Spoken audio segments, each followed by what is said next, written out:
The silence that fell over the dining room wasn't empty. It was thick, suffocating, and somehow colder than the December wind hammering against the floor-to-ceiling windows of the Lakeshore Drive penthouse. 22 guests sat frozen mid-bite, crystal glasses of 20-year Bordeaux suspended halfway to lips, their eyes darting between the head of the table and the far end near the kitchen door. The only sound was the soft hum of the climate control system, a system that cost more per month than most of these people spent on rent. Trevor Stewart, 27 years old, and every inch the young master of the universe, sat at the head of the massive walnut table. His charcoal Tom Ford suit fit him like it had been painted on. His dark hair was styled with the kind of casual precision that only comes from a $200 haircut. The Patek Philippe on his wrist caught the light from the modern chandelier above, scattering tiny rainbows across the white walls. Beside him, his wife Vanessa smiled. It was a careful smile, the kind that had been perfected in front of mirrors and Instagram cameras. She was beautiful in the way expensive things are beautiful, polished, flawless, and just slightly intimidating. Her red dress probably cost more than the catering for this entire dinner. The diamond pendant at her throat, Trevor's first anniversary gift, glinted as she turned to look down the table at me. I sat near the kitchen entrance, my hands folded in my lap, hiding the tremor that had nothing to do with my 68 years and everything to do with a heart that was currently breaking in slow motion. I wore a simple navy dress, no jewelry except my wedding ring from Roberto. The chair they'd given me was slightly smaller than the others. I'd noticed, but said nothing. "Mother," Trevor repeated, his voice carrying that smooth confidence that made investors write checks and subordinates snap to attention. "I don't think you heard me clearly." The formality of mother instead of mom wasn't lost on anyone. "I heard you, Trevor," I said quietly. "Then you understand." He picked up his wine glass, swirled the dark liquid like he was in a commercial. "Vanessa and I have been reviewing the household finances, and frankly, this arrangement isn't sustainable. This penthouse," he gestured around the room at the original Rothko on the wall, the view of Lake Michigan stretching into darkness, "is premium real estate, Gold Coast location, 24-hour concierge, heated parking. If you're going to continue occupying the guest suite, it's only fair that you contribute." "Exactly," Vanessa added, her voice sweet as artificial sweetener. "We're all adults here, Francis. You have your pension, don't you? Your social security? It's time to stop freeloading off Trevor's success. He works too hard to support dead weight." She paused, let that sink in.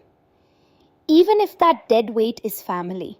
I watched her manicured hand rest on Trevor's arm, the nails painted the color of fresh blood.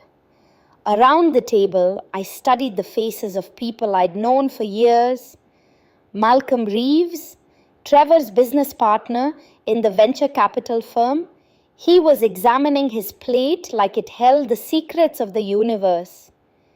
Jennifer Corso, Vanessa's sorority sister, suddenly fascinated by her phone. My own nephew Marcus, 30 years old and supposedly the family success story, stared at his duck confit like it might come back to life. Not one of them met my eyes. They were all complicit in this. They'd all bought into the narrative. Trevor Stewart, brilliant self-made entrepreneur, supporting his aging mother out of obligation. Poor Trevor, burdened by family responsibility. "How much?" I heard myself ask. Trevor's smile widened. Market rate for a suite this size would be around 4,000 a month. But because you're family, I'm thinking 3,000. That's fair, wouldn't you say? Very fair, Vanessa purred. Generous even. I slowly pushed back my chair. The legs scraped against the marble floor, a sound like fingernails on a chalkboard. Every head turned. I stood, and despite the arthritis that made my knees ache in the damp Chicago winter, I stood straight. Roberto used to say I had a steel spine. Tonight, I needed it. I understand, Trevor, I said softly. My voice didn't shake. The trembling in my hands had stopped, replaced by something cold and clear. You're absolutely right. One should never take luxury for granted. Trevor nodded, mistaking my tone for submission. Good. I'll have my assistant draw up a proper lease agreement tomorrow. Market rate minus the family discount, of course. We'll make it official. Of course, I echoed. Francis, wait, Vanessa called out as I turned toward the hallway. Her voice was mocking, performative. You haven't had dessert yet. The chef made tiramisu, your favorite. I didn't look back. I walked past the Rothko worth $3 million, past the console table that cost more than a car, down the hallway with its recessed lighting and white oak floors. I walked to the room they allowed me to occupy, the guest suite that was smaller than their walk-in closet, with its view of the neighboring building's air conditioning units instead of the lake. I closed the door and locked it. For a long moment, I stood with my back against the wood, letting the pain wash over me. It was physical, a sharp ache in the center of my chest, like someone had reached in and squeezed my heart. My son, my only child. The boy I'd carried for 9 months, nursed through colic and chickenpox and teenage heartbreak. The boy who'd sobbed in my arms when his father died. The boy who'd promised, at 13 years old, I'll take care of you forever, Mom. That boy was gone. In his place was a man who would charge his mother rent for the air she breathed. But the pain, sharp as it was, began to change. It transmuted into something else, something I recognized from 40 years ago when I was the only woman on the loading docks of South Chicago, when men twice my size told me I didn't belong, when customers refused to deal with me because I wasn't Roberto. Anger, not the hot, explosive kind, the cold, calculated kind, the kind that builds empires. At 2:00 a.m., I sat at the small desk in the corner of my room, the blue light of my laptop illuminating my face. The building was silent except for the ever-present hum of luxury, the heating, the water pressure, the elevators moving like whispers through the walls. I opened a folder on my desktop labeled Property Tax Records 2024. Innocuous, boring, the kind of thing no one would ever look at twice. Inside was another folder, Operation Phoenix. I'd been preparing this for 6 months, ever since the day I'd overheard Trevor on the phone with Malcolm, laughing about how the old lady doesn't understand modern business, while literally sitting in the office of a company I'd built from nothing. Ever since I'd watched him berate a warehouse worker for being too slow, not knowing that worker was a single mother of 3 doing her best. Ever since Vanessa had started openly mocking me to her friends, thinking I couldn't hear. 6 months of watching my son transform into someone I didn't recognize. My finger hovered over the mouse. On the screen in front of me was an email, already composed, addressed to David Klein, my personal attorney for 30 years. Subject, Operation Phoenix. Execute David. Proceed with full implementation. All assets to be reclaimed by end of business tomorrow. No exceptions. Track his location and status. Daily reports. I need to know he's safe. F. I looked at the framed photo on the desk. Trevor at 5 years old, missing his 2 front teeth, holding up a drawing he'd made of our family. Stick figures, a tall one labeled Daddy, a medium one labeled Mommy, and a small one labeled Me. Above us, he'd drawn a sun with the words, "We are happy." The memory hit me like a physical blow. Roberto's voice, weak from the hospital bed, 3 days before he died. "Francis, promise me something." "Anything, mi amor." "Don't let Trevor become me." I'd squeezed his hand, not understanding. "You built a good life for us." "No." He'd been firm despite his weakness. "You built it." I inherited my father's company and nearly ran it into the ground. "You saved it. You made it what it is. Trevor thinks I was this great businessman. He doesn't know I was a fraud." "Roberto, listen to me. I never had to fight. I never had to earn. I never learned the value of anything because it was all just there, and I almost lost everything because of it." His eyes still sharp despite the morphine. "Trevor thinks he's going to inherit an empire. Don't let him. Make him earn it, Francis. Make him build something himself. It'll be the hardest thing you ever do." "But he'll hate me." "For a while. But he'll thank you eventually. Or he won't. Either way, you'll have given him the only thing that matters. The chance to know who he really is." I wiped my eyes. The tears had come without permission. "Am I doing the right thing, Roberto?" I whispered to the empty room. The apartment didn't answer, but I knew what he'd say. I thought about calling it off. I thought about walking into Trevor's room right now, waking him up, having a real conversation like we used to when he was young, before the money, before Vanessa, before he'd convinced himself that his title made him important. But I'd tried that. 6 months ago, I'd sat him down and tried to have that conversation. He'd checked his phone 3 times, made 2 calls, and finally said, "Mom, I don't have time for this right now. I have real work to do." Real work. As if building a company from scratch, as if working 16-hour days, as if earning respect one decision at a time wasn't real work. My hand moved. The cursor clicked send. The whoosh of the email disappearing into the digital ether felt final, irrevocable. I opened a new document and began typing. "Trevor, sometimes the greatest gift a mother can give is letting go. Not because she doesn't love you, but because she loves you too much to let you sleepwalk through life. You need to find yourself. And you won't do that here, in the shadow of what your father and I built.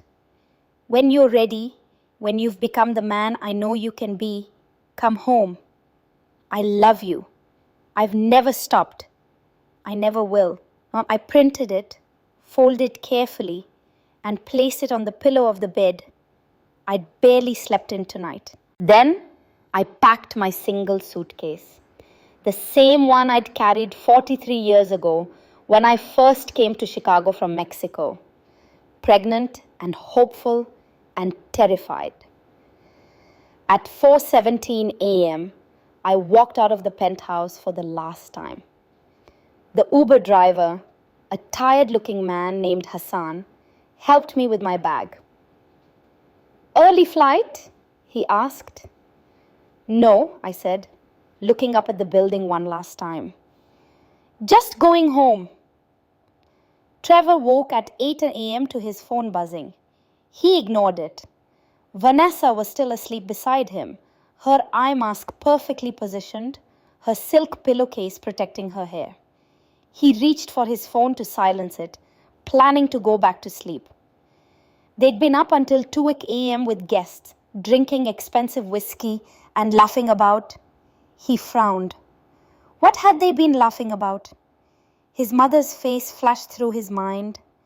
The way she'd looked when he demanded rent. The set of her shoulders as she'd walked away. He pushed the thought aside. She'd understand eventually. This was business. This was the real world. His phone buzzed again. Email notification. He tapped it, squinting at the screen. Subject: lease termination. Immediate effect. From Stewart Property Holdings, LLC. What? He sat up, suddenly awake, read it once, twice, 3 times. Dear Mr. Stewart, effective immediately, your tenancy at 1500 North Lakeshore Drive, Penthouse Unit 2807, is hereby terminated. Per the terms of the Corporate Housing Agreement, Section 4, Paragraph B, the owner reserves the right to reclaim the property with 0 notice due to violation of company conduct policies. You have 24 hours to vacate the premises. All corporate property, including but not limited to furniture, vehicles, and credit accounts, must be returned or will be repossessed. Sincerely, Stewart Property Holdings. Legal Department. Trevor laughed. Out loud. A genuine laugh. This had to be a joke. Some kind of prank. Maybe Malcolm's idea of humor? He dialed the number at the bottom of the email. Stewart Property Holdings. How may I direct your call? The voice was professional, efficient, female. Yeah, hi, this is Trevor Stewart. I just received a completely ridiculous email about my apartment. There's obviously been some kind of mistake. I need to speak to whoever's in charge of... One moment, Mr. Stewart. Elevator music. The generic kind that makes you want to scream. Then a voice he recognized. David Klein, his mother's attorney, old family friend, the man who used to bring him candy when he was a kid. Hello, Trevor. David. Thank God. Look, there's been some massive screw up with the property management system. I just got an eviction notice.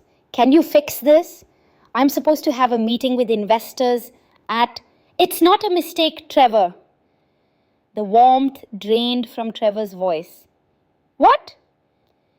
The instruction came directly from the owner. The eviction is legitimate and legal. The owner? You mean the board? Why would the board care about my apartment? Not the board, Trevor. The owner, your mother. The phone felt suddenly heavy in his hand. My mother? David, what are you talking about? Mom lives in the guest room. Your mother left the building at 4:17 this morning, Trevor. And she's not just your mother. She's Frances Eleanor Stewart, founder and majority shareholder of Stewart Global Logistics, the parent company that owns Stewart Property Holdings, which owns your apartment, your car, and issues the corporate credit cards that Vanessa is currently using at... He paused. According to the transaction alerts I'm seeing right now, Neiman Marcus. Trevor's mouth opened, closed, opened again. No words came out. That's impossible, he finally managed. Dad left the company to me. He said, your father left you a $2 million trust fund, Trevor. You emptied it in 18 months on cryptocurrency investments that went to zero every penny since then. The apartment, the car, the lifestyle, even your salary has been funded through Stewart Global Logistics by your mother. But you're the CEO of Stewart Ventures, a subsidiary that your mother created 5 years ago to see if you could manage a P&L. You haven't turned a profit in 4 years. The subsidiary exists because your mother keeps funding it, hoping you'll figure out how business actually works. Trevor felt the room tilt. This is insane. David, you can't just... The lease is terminated, Trevor. The Aston Martin has been reported as a recalled company asset. The credit cards have been frozen. You have until 4 p.m. tomorrow to vacate. Security will be there to collect the keys and any company property. David! I'm sorry, Trevor. Your mother gave me very clear instructions. Goodbye. The line went dead. Trevor sat there, phone pressed to his ear, listening to silence. Beside him, Vanessa stirred. Babe, why are you up? Come back to bed. Vanessa, he said slowly, we need to talk. Later, I'm exhausted. Vanessa, sit up, right now. Something in his voice made her pull off her eye mask. She looked at him, confused. What's wrong? When were you at Neiman Marcus this morning? I wasn't. I've been asleep. Trevor checked his watch. 8:14 a.m. He checked the corporate card app on his phone. Last transaction. 8:02 a.m. Neiman Marcus, 3,847. Vanessa, did you give your card to someone? No, I stopped there yesterday after my hair appointment. Why? What did you buy for $3,000? That vintage Hermes scarf I showed you, the one from the 50s. They had to verify it was authentic, so they ran the card this morning when... Trevor, why does it matter? His phone buzzed. A text from the corporate card company. Card declined. Please contact issuer. Then another buzz. Another card. Card declined. Trevor's hands started shaking. Vanessa, he said quietly, get dressed. We need to pack. Pack? Pack for what? We have to leave. Leave? Trevor, what are you talking about? He looked at his wife, really looked at her for maybe the first time in months. She was beautiful. She was smart. She'd been by his side for 3 years, and she had no idea who he really was. Neither did he, apparently. My mother, he said, his voice hollow. She owns everything. The movers arrived at exactly 4 p.m. the next day. Not a minute early, not a minute late. 6 men in matching navy blue uniforms with Stewart Asset Management embroidered on their shirts. They were polite, efficient, and completely unmoved by Vanessa's tears or Trevor's protests. Sir, we have our orders, the lead mover said, a barrel-chested man named Rodriguez. His tone wasn't unkind, but it was final. Everything on this list belongs to Stewart Global Logistics. We are here to reclaim company property. The list was 12 pages long. Trevor watched, numb, as they began dismantling his life. The Herman Miller chairs from the dining room, company property. The sectional sofa where he'd watched the Super Bowl, company property. The Samsung frame TV that looked like art, company property. The KitchenAid appliances, company property. The restoration hardware bed frame, company property. Wait, Vanessa said, her voice rising. The bed? You're taking our bed? Rodriguez consulted his tablet. Purchased on corporate account, March 2023. It's on the list, ma'am. This is insane. Vanessa turned to Trevor. Do something. But what could he do? He tried calling David Klein 17 times. 17 times. It went to voicemail. He tried calling his mother. Her number was disconnected. He tried calling Malcolm, his business partner. Malcolm had answered once, said, "I can't help you with this, man," and hung up. The worst part wasn't the furniture. It was what they left. Trevor stood in the middle of the living room, watching the movers work with mechanical precision, and realized that almost nothing in this apartment actually belonged to him. The books on the shelf, he'd never read them. They were decorator picks. The art on the walls, Vanessa had chosen them, paid for with the corporate card. Even his custom suits, he opened his closet and found Rodriguez already there with a scanner. These were purchased at Jeeves and Hawkes using corporate account, Rodriguez said, not looking up. They're company property. They're tailored to my body. Yes, sir. For corporate representation purposes, they're still company property. In the end, they left Trevor and Vanessa with 4 suitcases. 4 suitcases for 3 years of marriage and a successful life. Vanessa stood in the empty living room, her heels clicking on the bare marble floor, and started laughing. It wasn't a happy sound. It was the laugh of someone whose sanity is hanging by a thread. This is what we have. 4 suitcases? Trevor didn't answer. He was staring at something Rodriguez had left on the kitchen counter. A cardboard box, not on the inventory list.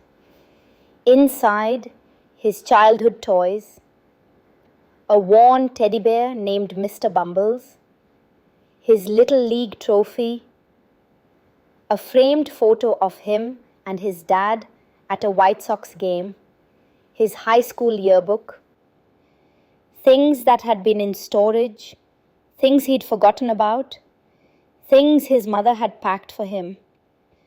Tucked into the yearbook was a note in her handwriting. These are yours. You earned them, Mom.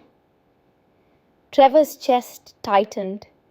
He quickly closed the box before Vanessa could see the tears in his eyes. The 4 seasons felt like a cruel joke. They checked in with the last credit card that still worked, Trevor's personal card with a $5,000 limit. The room was nice. Not penthouse nice, but nice. 2 nights would max out the card. What are we going to do? Vanessa asked. She sat on the edge of the bed, still in her designer outfit, looking lost. I'll call some people. My investors, my business partners. Someone will what? Give you money? Why would they? Because we're friends. Vanessa looked at him with something like pity. Trevor, we don't have friends. We had contacts. We had people who came to our parties because we threw good parties. That's not the same thing. He wanted to argue, but his phone was already proving her right. Text after text, left unread. Calls going straight to voicemail.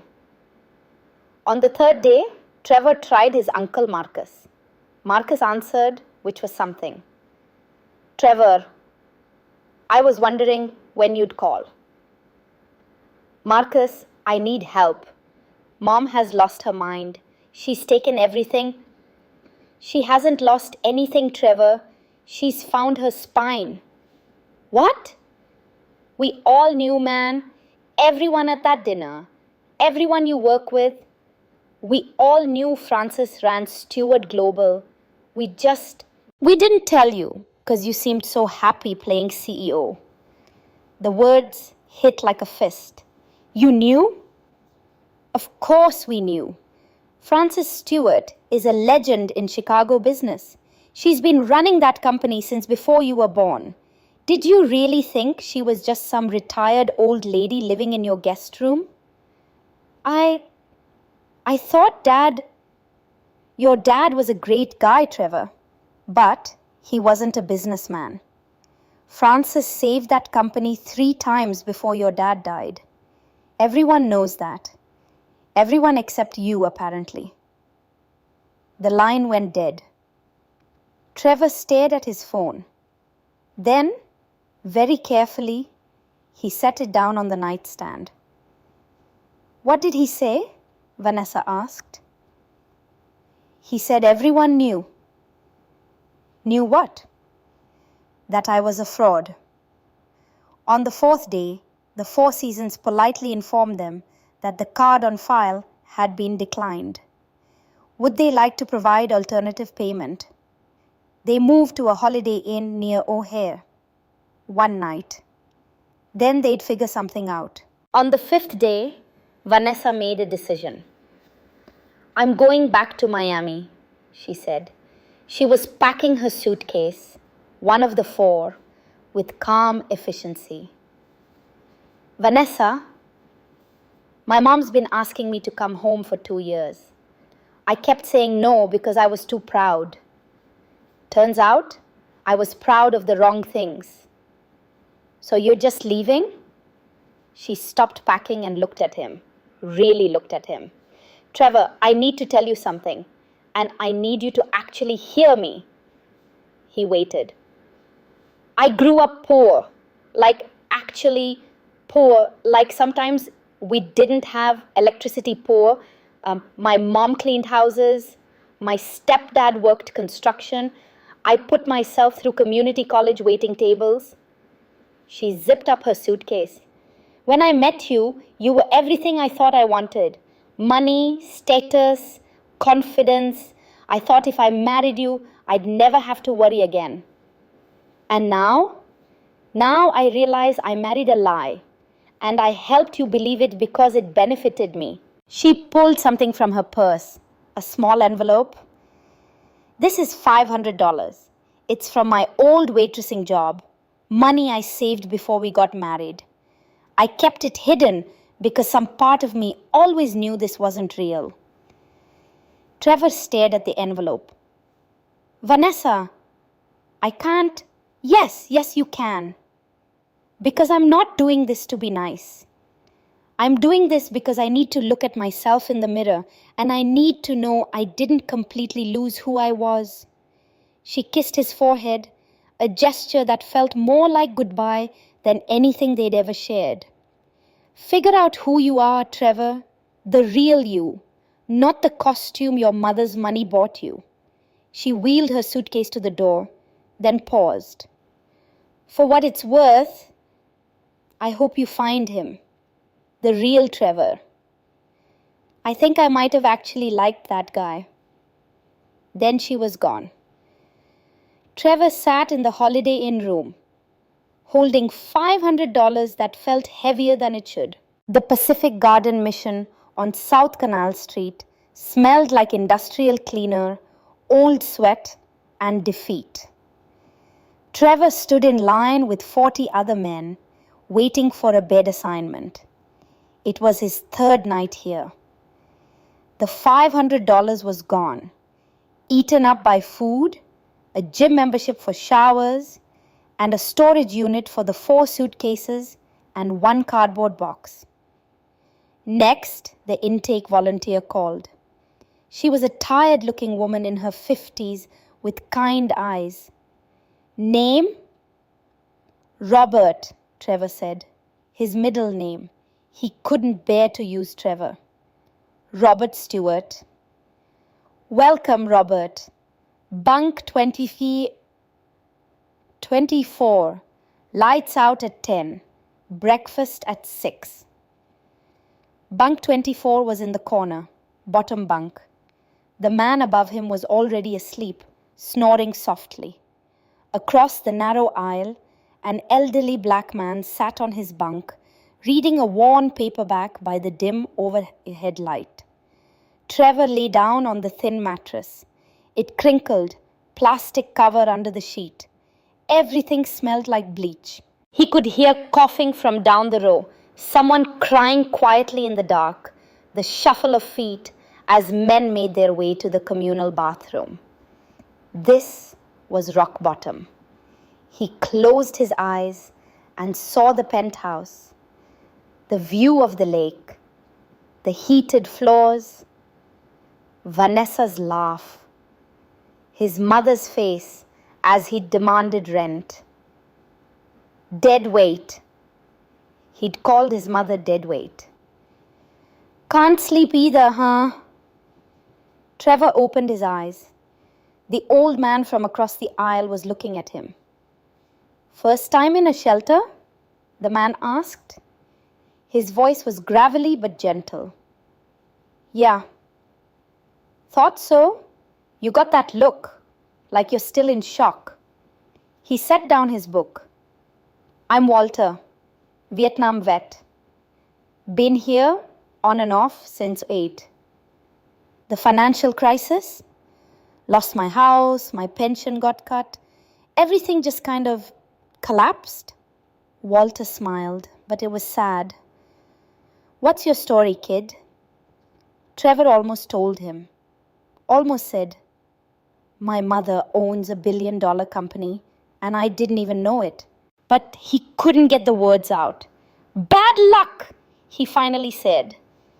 Walter snorted. Nah, I can smell a trust fund kid from a mile away. The posture, the teeth, the way you hold yourself like the world's supposed to make space for you.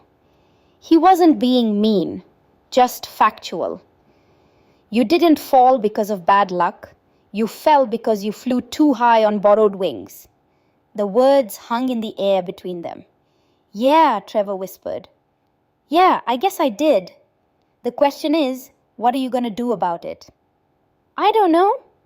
Well, you better figure it out. Because this, Walter gestured around the shelter, this is the bottom. And you can either stay here or you can start climbing. But climbing's hard. Climbing means admitting you were wrong. Means doing things you think you're too good for. Means becoming someone new. Trevor looked at his hands in the dim light. Soft hands, manicured hands, hands that had never built anything real. I don't know how to climb, he admitted. Sure you do. One step at a time. One job at a time. One day at a time. Walter picked up his book again. Get some sleep, kid. Tomorrow's coming, whether you're ready or not. Trevor lay there in the dark, listening to the sounds of 40 men who'd lost everything. And for the first time since that Christmas dinner, he actually thought about his mother. Not the woman who'd taken everything away. The woman who'd built everything in the first place. She'd started with nothing. She'd been younger than he was now, pregnant, in a foreign city, working on loading docks where men told her she didn't belong, and she'd built an empire. One should never take luxury for granted, she'd said. She wasn't being cruel. She was telling him the truth. He'd never earned anything. Not the apartment, not the title, not the respect, not even Vanessa's love. She'd just admitted as much. He'd been playing dress-up in his mother's empire, and he'd convinced himself it was real. Trevor turned his face to the wall and cried, quietly so no one would hear. But he cried like he hadn't cried since his father died. And somewhere in that breaking, something else began. Not hope exactly, but possibility. The Labor Ready office on West 35th Street opened at 7 a.m. Trevor was there at 6:45, standing in the cold with a dozen other men. Some were clearly regulars, laughing and smoking cigarettes. Others, like him, looked shell-shocked and desperate. Inside, the fluorescent lights were harsh. The woman behind the desk had seen it all before, every variation of broken pride and empty pockets that Chicago could produce. Her nameplate read Maria Rodriguez. Name? She asked without looking up. Robert Stewart? Experience? Trevor hesitated. I worked in business, management. Now she looked up. Her eyes were sharp, assessing. Management of what? Venture capital, investment analysis, portfolio management. Maria leaned back in her chair. Let me tell you what I see, Robert. I see a man with soft hands, expensive shoes that are only 6 months old, and a college ring he thinks I didn't notice him trying to hide. I see a man who's running from something. Am I wrong? Trevor swallowed. No, ma'am. You can call me Maria. And I'm going to ask you one question, and I want the truth. Are you actually ready to work, or are you going to quit the first time someone yells at you? I'm ready. Are you? Because most college kids quit in 3 days. The work is hard. The pay is shit. The people you'll work with won't care about your degree or your portfolio management skills. They'll care if you can lift 50 pounds and show up on time. I'll show up, Trevor said, and he meant it.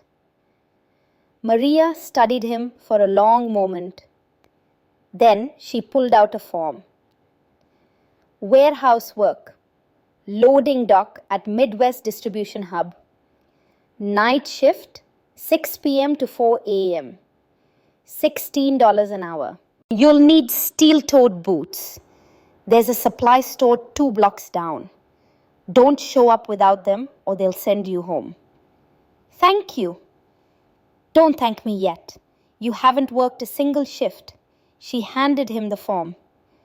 And Robert, whatever you're running from, you'll still be running from it tomorrow morning. The only way out is through. Trevor took the form. His hands were shaking slightly. One more thing, Maria said. You see that guy over there? She nodded toward a muscular black man filling out paperwork. That's Tyrell Williams. He's been doing warehouse work for 15 years. 2 jobs, putting his daughter through private school. Show him respect, listen when he talks, and maybe you'll make it past day 3. Yes, ma'am.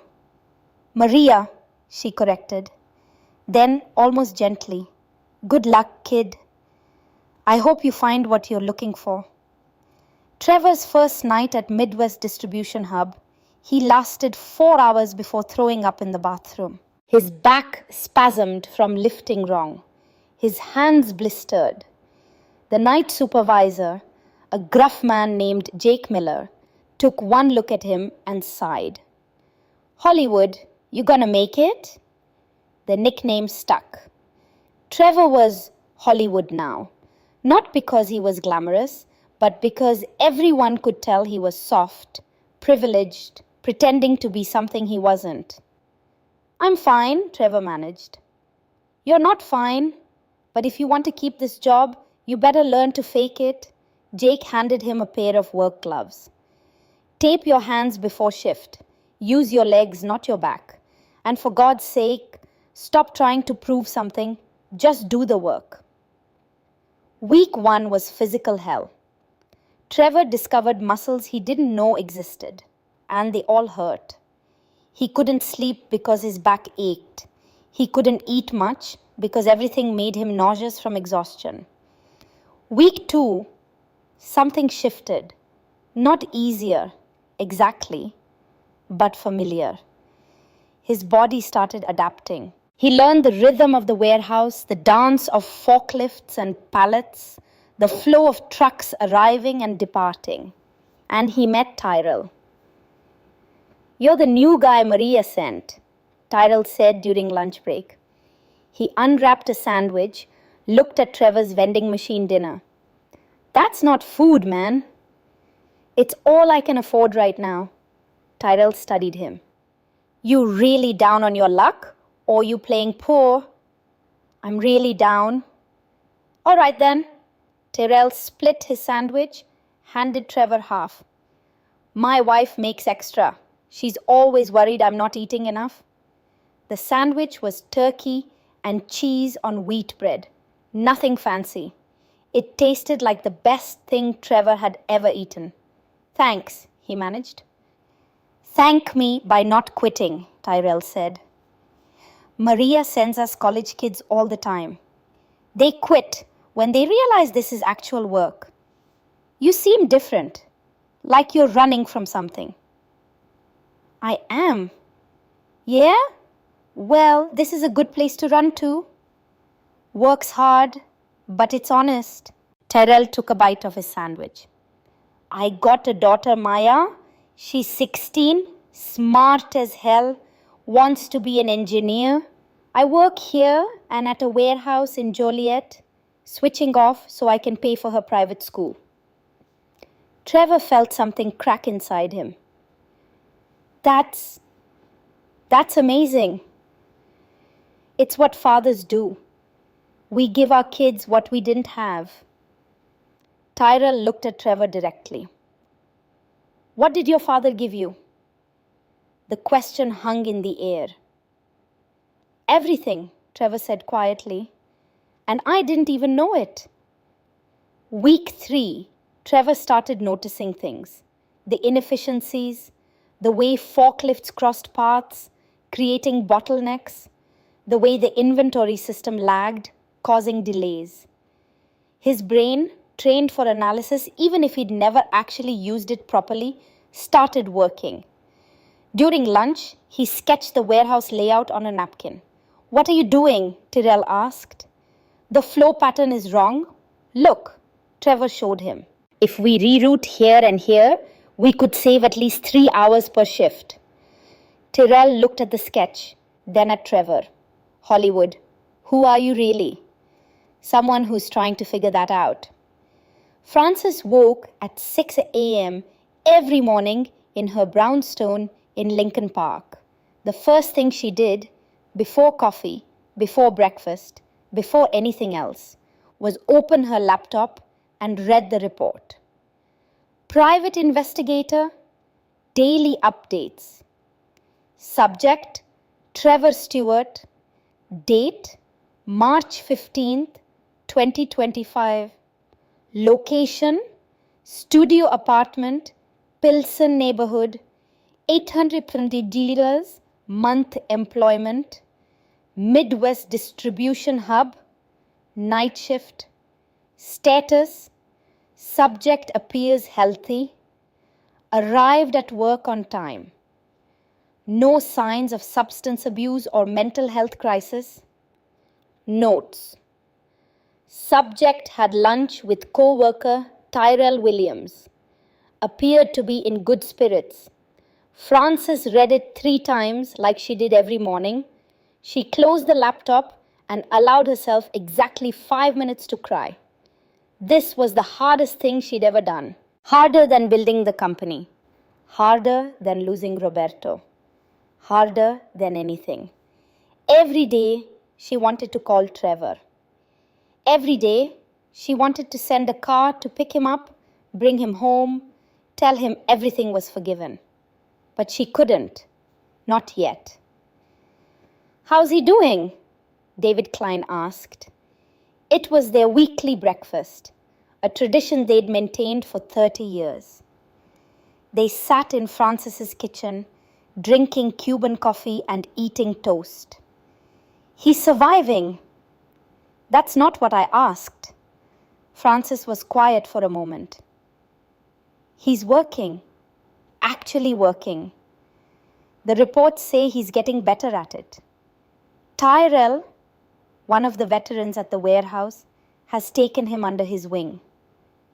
And how are you doing? I'm dying inside, David. Every single day. Frances set down her coffee cup. Last night, I drove to his apartment. I sat outside in my car for an hour, just watching his window. The lights were on. I could see his shadow moving around. I wanted to go up there so badly. Why didn't you? Because if I did, I'd undo everything. He needs to finish this. He needs to know he can survive without me. She looked at David. Roberto was right. I gave Trevor everything, and in doing that, I gave him nothing. He might not forgive you. I know. Was it worth it? Potentially losing your son to teach him a lesson? Frances thought about that. About Trevor at Christmas, calling her dead weight. About Trevor's soft hands and softer character. About the boy he'd been and the man he'd become. Ask me again in 6 months, she said. David reached across the table, squeezed her hand. You're the strongest person I know, Frances. I don't feel strong. I feel like I'm breaking. That's because love isn't strong. It's fragile. It's terrifying. And you're doing it anyway. After David left, Frances went to her study. On the wall was a photograph from 1985. She was 28, 8 months pregnant with Trevor, standing on the loading dock of Stewart Global's first warehouse. She wore steel-toed boots and a hard hat. Her hands were dirty. Her face was exhausted, but she was smiling because she was building something, not just a company, a life, a legacy. She'd done it once. Trevor could do it too. By May, Trevor had stopped being Hollywood. He was Rob now, just Rob. His body had changed. He'd lost the soft layer of luxury, gained muscle from lifting boxes. His hands were permanently calloused. He could work a 12-hour shift without breaking, could lift 80 pounds without help. But more importantly, his mind had changed. Jake, can I show you something? Trevor asked one afternoon. He'd stayed late, sketching out a new warehouse layout during his break. Jake Miller looked skeptical. What now, Rob? The flow pattern. I've been tracking it for 3 weeks. Trevor spread out his diagrams on the break room table. We're losing 3 hours every shift because the forklifts cross paths here, here, and here. If we reroute the main corridor and stagger the loading times, we could increase efficiency by 30%. Jake studied the diagrams. His skepticism slowly morphed into interest. Where'd you learn to do this? I used to work in business analysis. It wasn't a lie, exactly. And you're working here, why? Because I needed to start over. Jake looked at him for a long moment. These diagrams are good, Rob. Really good. This could save the company 50 grand a year in overtime. I just noticed the patterns. No. Jake rolled up the diagrams. You did more than notice. You solved a problem. Come with me. They walked through the warehouse. Jake explaining the layout to the other supervisors, Trevor answering questions. By the end of the shift, the plant manager had approved a test run of Trevor's system.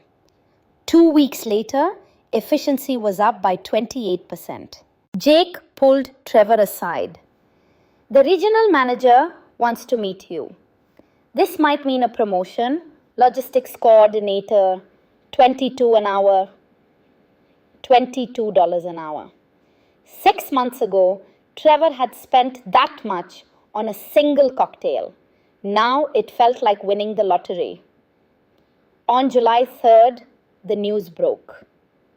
Massive ransomware attack cripples Chicago logistics network. Trevor watched the news on his phone during break. Every major logistics company in the Midwest had been hit. Systems locked, deliveries stopped. The reporter mentioned that hospitals were running out of critical supplies. This is bad, Tyrell said, reading over his shoulder. Really bad. By midnight, Midwest distribution systems went down too. The warehouse descended into chaos. Trucks arriving with nowhere to unload. Drivers stranded. The entire digital infrastructure gone. Jake gathered the night crew. We're going manual, paper manifest, radio dispatch, the old way. Anyone here remember how to do that? Silence. The youngest supervisor was 30. They'd all grown up with computers. I might, Trevor said. Everyone turned to look at him. The system architecture here, it's similar to something I worked with before. There's probably a legacy backup, analog routing protocols. If I can access the old server room, the what now? Jake asked. Come with me. Trevor led them to a locked door in the back of the warehouse. Inside was equipment from the 90s, old servers, paper filing systems, radio dispatch boards covered in dust. This stuff still works? Jake asked. It should. It's not connected to the internet, so the ransomware, they couldn't touch it. Trevor started pulling covers off equipment, his hands moving with surprising confidence. We can route manually. It'll be slower, but it'll work. For the next 6 hours, Trevor became a different person. Not the venture capital kid, not Hollywood, someone who actually knew what he was doing. By 6 a.m., they had trucks moving again. Jake clapped him on the shoulder. Rob, you just saved our ass? But Trevor was staring at the news on his phone. Stewart Global Logistics, the name had caught his eye. They were hit hardest. Systems completely frozen. Emergency board meeting called. His mother's company. The company he'd thought was his. The company she'd built from nothing. And it was dying. Trevor walked home as dawn broke over Chicago. He hadn't slept in 36 hours. His body ached. His mind raced. He passed the Italian bakery on 18th Street. In the window, a tiramisu cake sat on display. He stopped, stared at it, remembered Christmas Eve, the dining room, his mother's face as he demanded rent, Vanessa's cruel laugh. You haven't had dessert. The chef made tiramisu, your favorite. The memory hit him like a physical blow.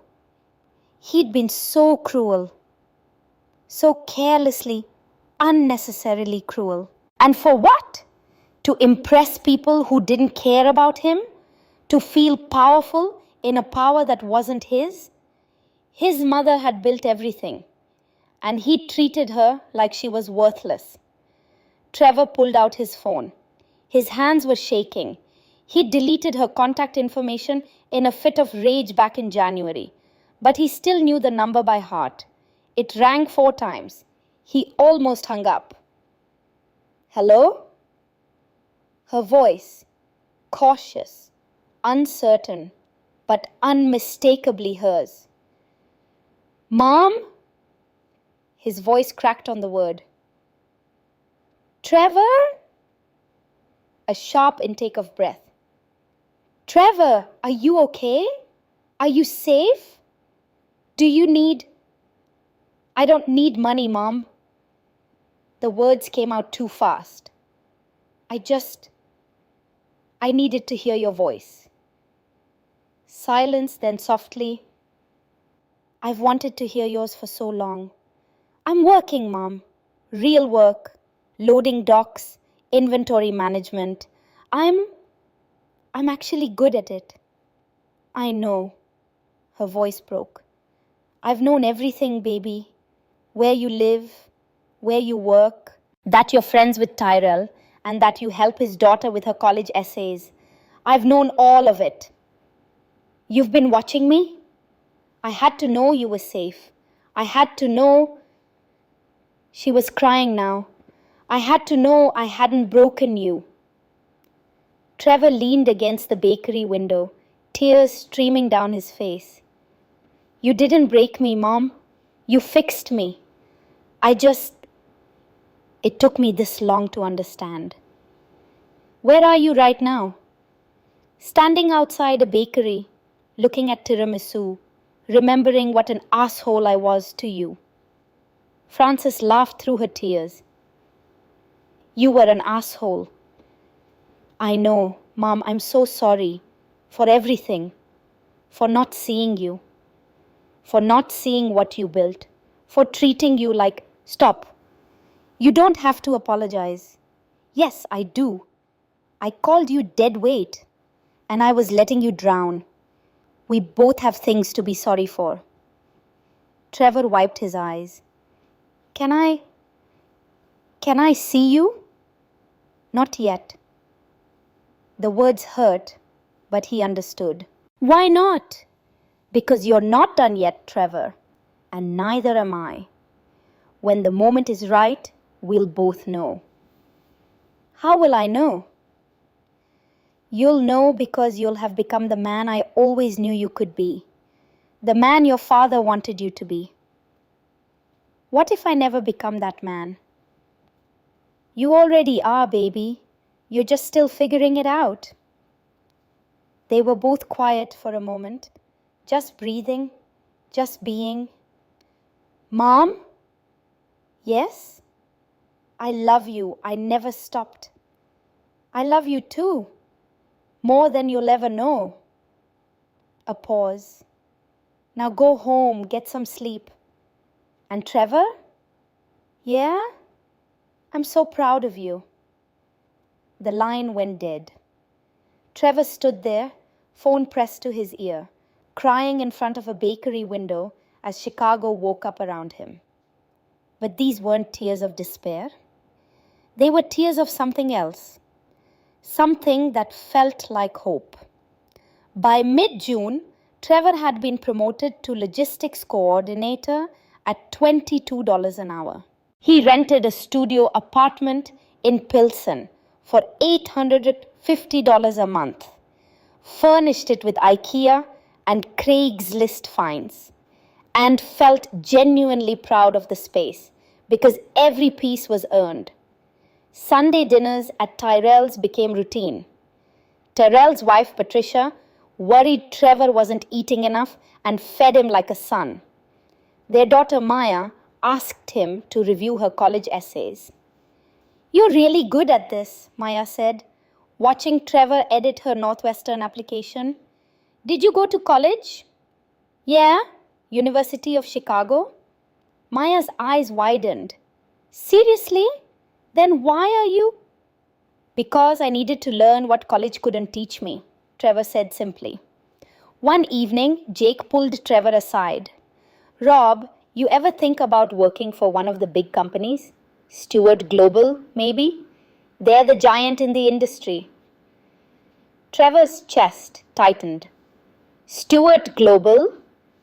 Yeah, Frances Stewart built it from nothing. She's a legend.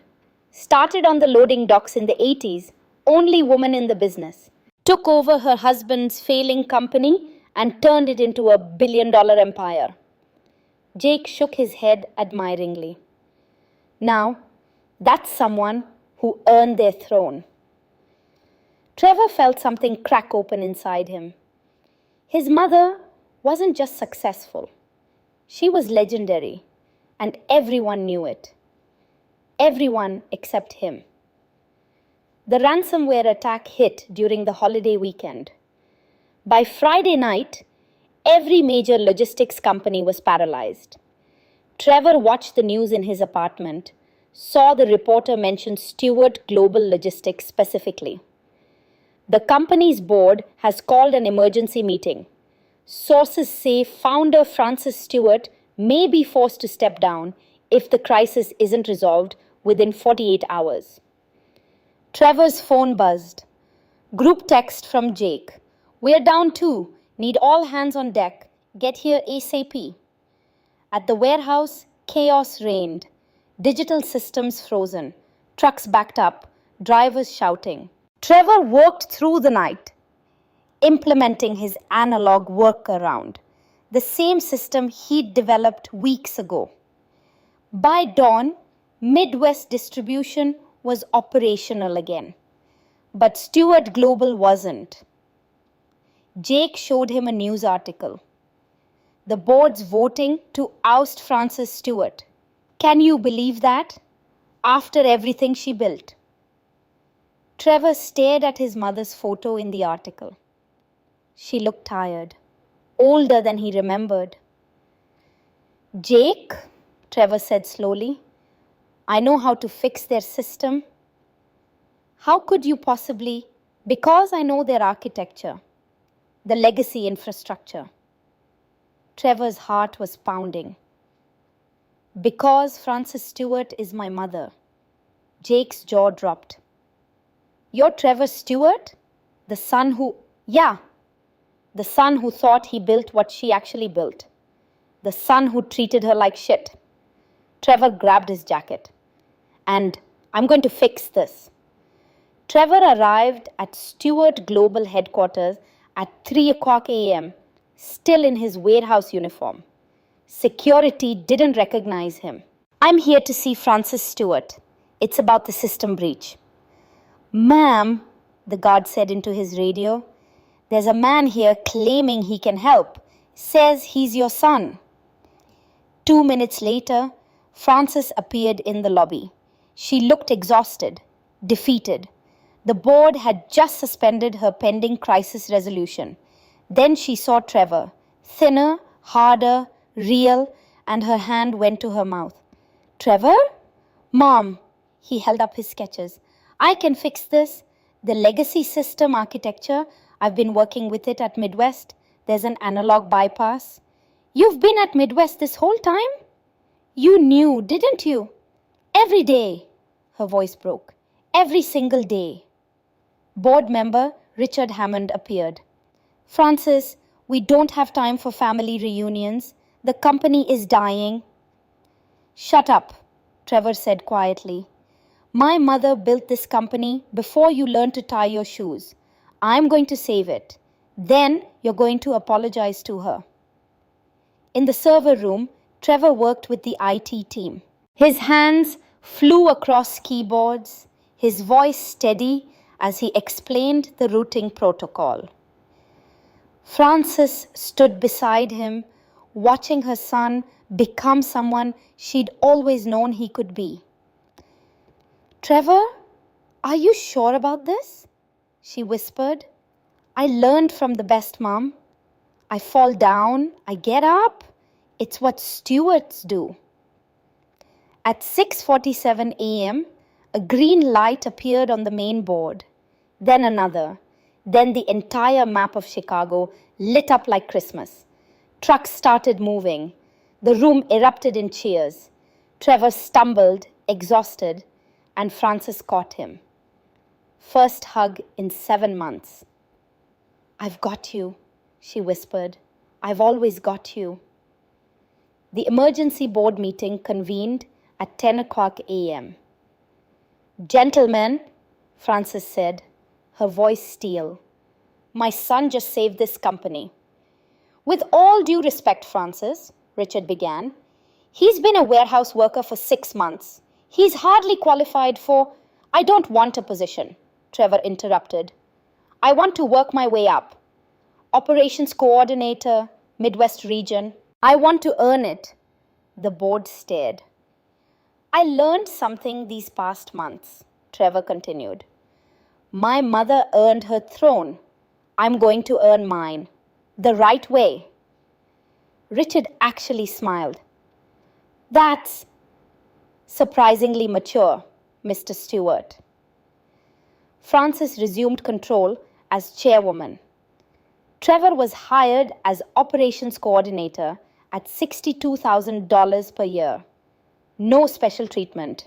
No corner office. After the meeting in Frances's office, Trevor asked, Mom, why did you really do it? The real reason. Frances opened a drawer, pulled out a yellowed letter. Your father wrote this 3 days before he died.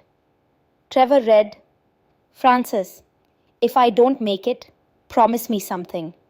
Don't let Trevor become me. I inherited everything. I never had to fight, never had to earn. I almost destroyed what my father built before you saved it. Trevor thinks I'm this great businessman.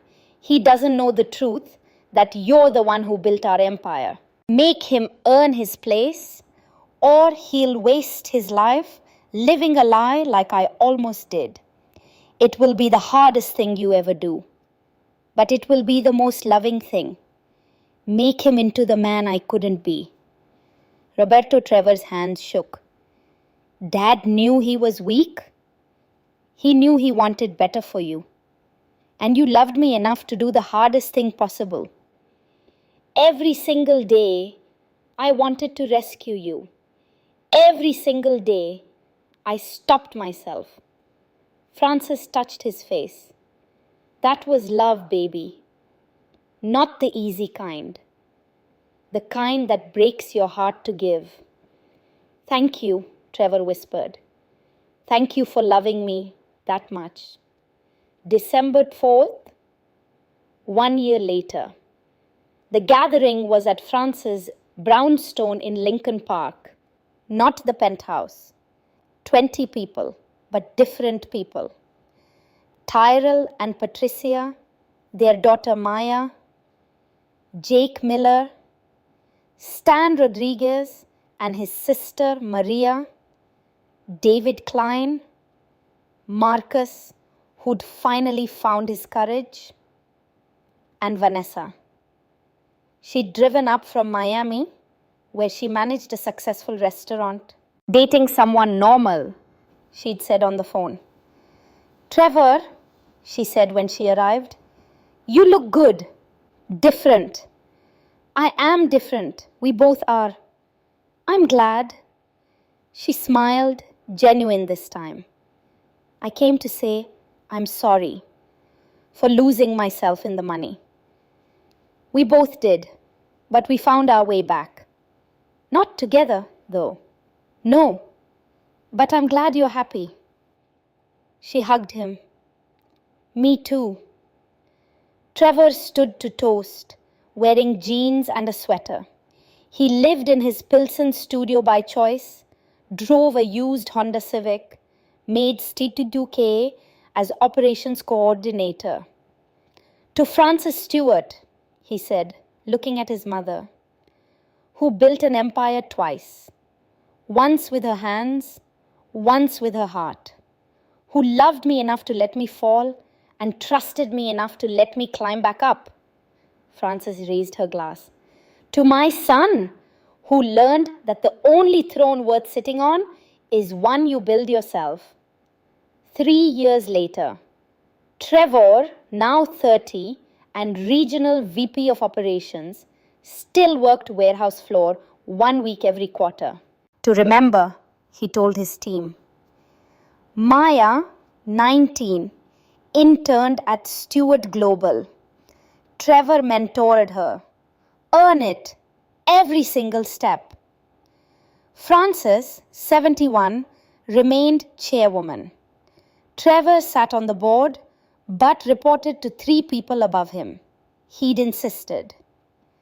Christmas morning, Trevor and Frances walked through the main warehouse together. Do you regret it? Frances asked. The fall? Every day, Trevor smiled. And I'm grateful for it every day. That's wisdom. No, Mom, that's love. A young employee struggled with a heavy box nearby.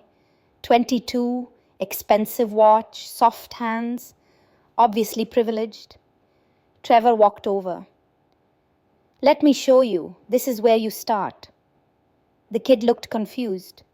I'm supposed to be in management training. You are. This is management training. The real kind. Trevor lifted the box, showed him proper form. My mother taught me, you can't lead people whose work you've never done. So we start here, together. Frances watched from across the warehouse, tears in her eyes. The cycle continued, but this time with wisdom. The documentary filmmaker adjusted her camera.